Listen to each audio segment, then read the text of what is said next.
eu fico pensando, o advogado ele tem um papel, muitas vezes, não só de, pô, tá, no caso o criminalista ali defender, mas, pô, como ele é tudo na vida dele é baseado na lei, muitas vezes ele acaba sendo um porta-voz para possíveis correções e questões que a gente precisa rever. E no Brasil, eu já vi você falando sobre isso algumas vezes, tem uma série de questões que precisam ser revistas. Eu já vi você falando muito sobre a política e com relação à lei de drogas. Uma coisa que me chamou muita atenção é que não há definido o quanto a quantidade em si de droga que você precisa ter para ser considerado um traficante. Basicamente depende de onde você mora e da sua cor. Também. É meio que isso, principalmente isso. E depende do primeiro juiz do caso, que é o policial militar que faz a abordagem, e o delegado que autua o flagrante. Assim, a bem da verdade, um caso de drogas, você vai estar dependendo, obviamente, de uma ocorrência cotidiana de drogas. O primeiro juiz do caso ali, o que muito provavelmente vai definir a tua vida pelos próximos anos, é a polícia que te abordou e o delegado que vai atuar o flagrante. Se ele te autuar ali como tráfico, já era. A situação está complicada. Não, você não tem um critério objetivo. Essa é uma das maiores... Bom, a lei de droga brasileira é uma das leis mais ultrapassadas, ineficazes, injustas e burras do mundo contemporâneo. Ela vai ficar pior ainda com essa PEC das drogas, que é uma catástrofe. É impressionante como o Brasil vai na contramão de todos os países. Aí você vê os conservadores de direita apoiando isso. Os Estados Unidos vai completamente na contramão. É uma das poucas políticas de segurança pública americanas que elas são seguidas por todos os últimos presidentes. Trump manteve a política de desencarceramento do Obama. O Biden agora está fazendo uma baita política de desencarceramento. Então, os Estados Unidos vai numa mão, se a gente quiser pegar como exemplo, achar que é uma coisa, esse maniqueísmo completamente absurdo, essa polarização de achar que tudo é ou direita ou esquerda, como se todas as matérias do mundo se resumissem a ser direita ou esquerda, mas infelizmente essa polarização não acabou por culpa da direita e por culpa da esquerda. Então vamos aqui colocar os culpados. A polarização não acabou por culpa dos dois polos desta polarização. Dois são culpados. Né? E tudo se polariza, inclusive a justiça. A justiça não tinha que se polarizar, é um erro completo se polarizar a justiça e se polarizar segurança pública com base em ideologia política. Está fadado ao insucesso. A lei de drogas é um exemplo típico disso. A gente já tinha uma lei muito ruim, a gente vai conseguir deixar uma lei muito pior. Muito pior, que vai na contramão, vou dizer, de todas as grandes democracias do mundo, de direita, de esquerda, de centro, tanto faz. E uma das principais marcas dessa lei fracassada é não conseguir distinguir de forma objetiva o que é um traficante, o que pode ser um traficante, o que pode ser um usuário. Fazendo com que a gente tenha prisões absolutamente injustas para os dois lados. Eventuais traficantes não sendo presos e usuários sendo presos como se traficante fossem. Então, assim, é um erro completo. E aí a gente cai nesse discurso, de novo, lacrador e de ideologia que não serve para... Além de eleição, serve para muito pouco. E aí, esses números... a gente tem números aqui em São Paulo, por exemplo... 70% da população feminina de São Paulo tá presa pela lei de drogas, bicho. Assim, então não é um detalhe. Não, é muito grande, não é um detalhe. Cara. Mano. É um absurdo. São centenas de milhares de pessoas, absurdo, cara. De gente, por causa de uma lei que volta a dizer que não produz nada, não trata a doença da dependência química como deveria tratar, não trata de forma dura o tráfico, se precisasse desta forma ser tratado com uma lei funcional, inteligente, pune o usuário, assim, é tudo errado. Qual seria um modelo ideal, assim, na sua opinião, que a gente pudesse estabelecer aqui? Você falou dos Estados Unidos, seria o melhor exemplo? Assim? Estados Unidos é difícil comparar e, assim, eu há muitos anos atrás escrevi um artigo para a Folha sobre o sistema judiciário americano e o nosso. Em vez da gente importar coisas bacanas dos Estados Unidos, a gente importa porcaria, né? Em vez de importar literatura bacana, importa restaurante fast food, sabe? Assim, e é difícil comparar banana com maçã, apesar de serem frutas.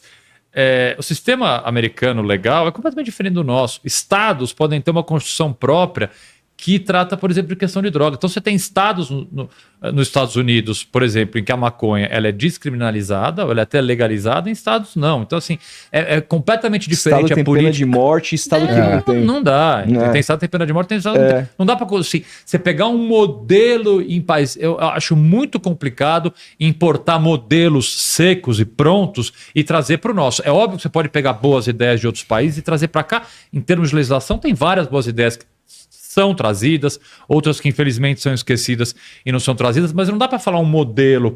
Que país você acha o melhor modelo para a gente trazer para o Brasil? Não dá para falar isso, por quê? Porque o Brasil tem peculiaridades, especificidades só nossas. Então a gente poderia adaptar uma série de avanços em vários países e trazer para o Brasil.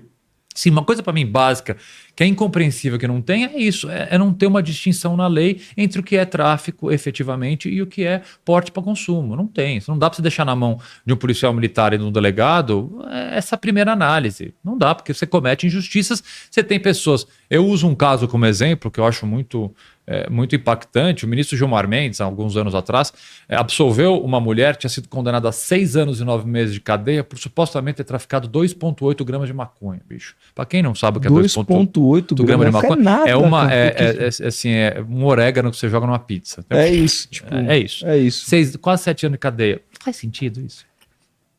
Não. Como é que esse caso foi ter que chegar até o Supremo? Ninguém viu. Ninguém viu. Estava muito errado no meio do caminho. Então, você precisa ter... E aí você não devolve os anos que a pessoa teve, sabe? Jamais, tipo, é um negócio... E o Estado nem ressarce ela.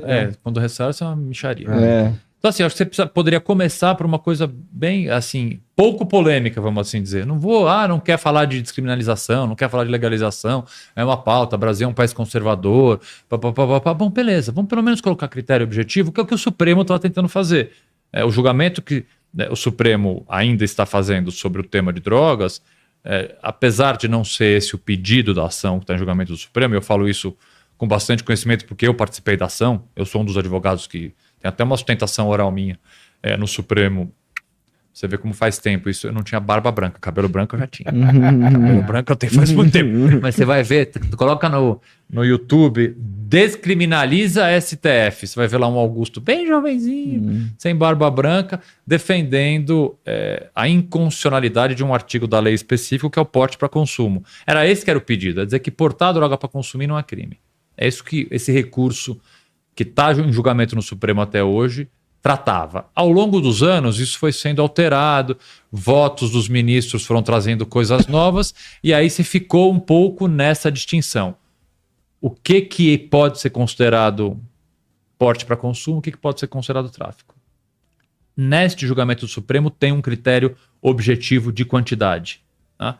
Só que, em razão do impacto nessa sociedade polarizada que a gente tem desse julgamento, foi lá o Congresso fez essa PEC, que é um completo absurdo, que muda tudo que o Supremo está discutindo e, volto a dizer, vai colocar algo que já é muito ruim num estágio assim de idade média, de tão ultrapassado.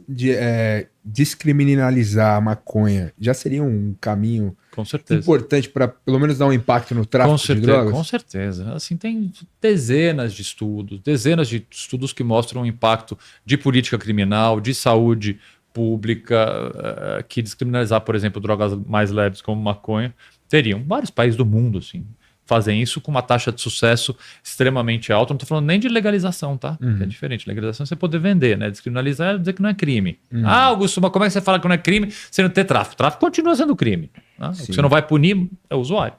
Cara, e sabe o que mais me deixa perplexo nessa história toda? É o fato de que a gente tá sob uma narrativa que o álcool, que é uma das drogas mais pesadas que tem, hoje ele inclusive, poxa, tem muitas pessoas que matam em casa por conta do uso excessivo de álcool, alcoolismo, etc e tal, se transformam e aí, mano, tá na mesa de todos os supermercados e tal.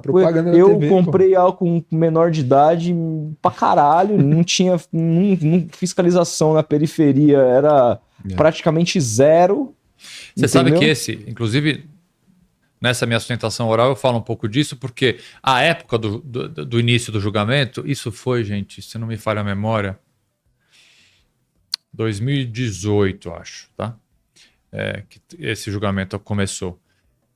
discutia-se muito os gastos que o governo vai ter e os estados vão ter com saúde pública se descriminalizar a maconha.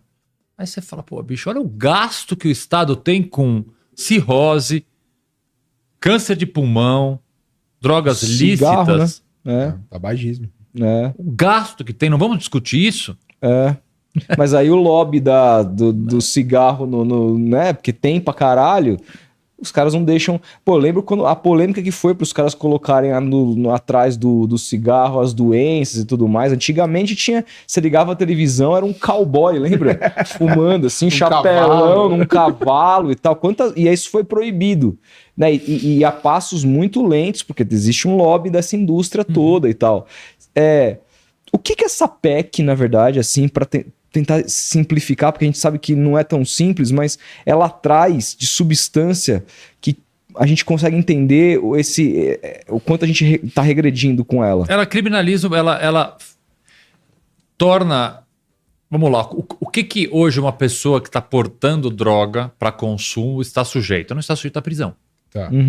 Isso a lei já prevê. Beleza. Só faltava também prender usuário com um baseado. Não, você não pode. Você vai lá, faz um termo circunstanciado na delegacia, depois vai fazer uma audiência de advertência, receber algum tipo de pena, etc. Mas assim, você não pode entender dessa construção de que você vai, por exemplo, ser preso. Não estou dizendo que a PEC permite essa possibilidade de você ser preso. Não é isso que a PEC faz. O que a PEC faz, ela acaba com a discussão que o Supremo está tentando fazer de descriminalizar essa conduta. Ela continua sendo crime. Hoje, o portar droga para consumo continua sendo um crime, mas a pena que você vai receber não é uma pena de prisão, é uma pena de advertência, etc. A construção que se faz no Supremo, nesse julgamento, é para que nem isso aconteça. A PEC veda essa transformação. Então, assim, ela é um retrocesso a uma política mais moderna que o Supremo está tentando fazer. Aí você fala, bom, por que o Supremo está tentando fazer? Porque tem um recurso. Isso hoje em dia é uma coisa interessante, né? Eu estou até escrevendo um artigo sobre isso.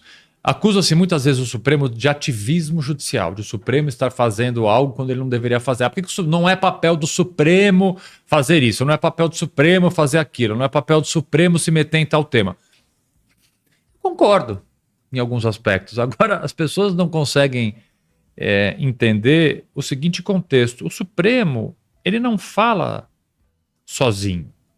Em outras palavras, o Supremo ele não fala se ele não for provocado.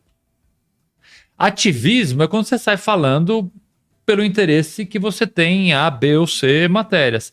A partir do momento que o Supremo ele é provocado em algum recurso que alguém apresenta lá, o Supremo tem que falar. Vamos imaginar uma coisa. Pandemia. É papel do Supremo falar se tem que ter Campeonato Brasileiro? Não. É papel do Supremo falar se tem que ter culto? Missa? Não, porra. É papel do Supremo falar se você tem que vacinar a criança? Não. Não é papel do Supremo. Agora, quem tinha que falar, não falava.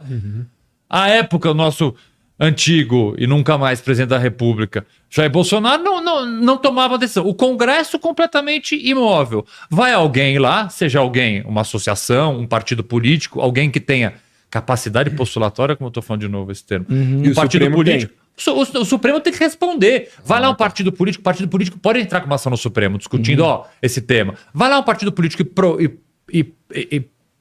não é promove, perdão, provoca o Supremo tem que responder. O caso do Campeonato de Futebol. Foi alguém lá, foi provocar o Supremo. O Supremo está se metendo numa área que não é dele. Não é, concordo, o Supremo não teria que falar isso. Agora o Supremo foi provocado, porque quem deveria fazer, que é o governo federal e a CBF, não fizeram. Quem deveria falar sobre... Não, então o Supremo é provocado, vai ter que falar. Então, assim, volto à minha reflexão, assim, essa polarização estúpida. Que, assim, eu não estou criticando disputa política, pelo contrário, tem que ter. Óbvio que tem que ter, porque são planos, são propostas diferentes, você tem que debater. Debate não precisa ser feito com flor. Pode debater de forma dura. É completamente diferente a essa polarização burra, né? Que qualquer tema que possa ser um tema que a esquerda tem mais aderência, automaticamente se torna um tema refratário de uma direita. E o contrário também. Você não tem dogma, você não tem temas que são completamente objetos simplesmente de uma ideologia política. Você pode discutir, chegar num consenso. Não existe mais consenso.